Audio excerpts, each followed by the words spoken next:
Here is Ronaldo. প্রথমার্ধের যোগ করার সময়ে আল ইত্তিহাদের বিপক্ষে প্রথম গোল করেই আবারও খেলা শুরু করার জন্য তাড়াহুড়ো ক্রিস্টিয়ানো রোনালদোর। বল জালে জড়ানোর সাথে সাথেই তা নিয়ে ছুটলেন সেন্টারের দিকে, যেন রেকর্ড গড়ার জন্য বেশ ক্ষুধার্ত। দ্বিতীয় গোলের দেখা পেতে অবশ্য পর্তুগিজ তারকাকে খুব বেশি অপেক্ষা করতে হয়নি। দ্বিতীয়ার্ধের ৬৯ মিনিটে আবারও লক্ষ্যভেদ করেন। এবার আর থামাইকে, গোল করেই বাঁধনহারা উদযাপন।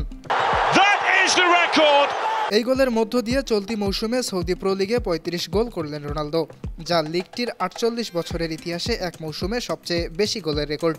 এর আগে ২০১৮-১৯ মৌসুমে আল নাসরের হয়ে ৩৪ গোল করেছিলেন মরক্কোর ফরোয়ার্ড আব্দের রাজ্জাক হামদাল্লাহ।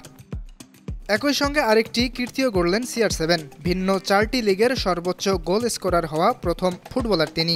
এর আগে ইউরোপের শীর্ষ যে ৩ লিগে খেলেছিলেন সেখানেও গোলের তালিকায় সবার উপরে রেখেছিলেন নিজেকে। রোনালদো নিজেকে সবার উপরে রাখতে পারলেও তার দল আল নাসরকে শীর্ষে রাখতে ব্যর্থ হয়েছেন।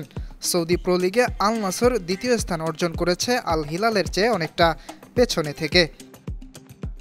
ইয়াসির আরাফাত সবুজ, বানু টিভি।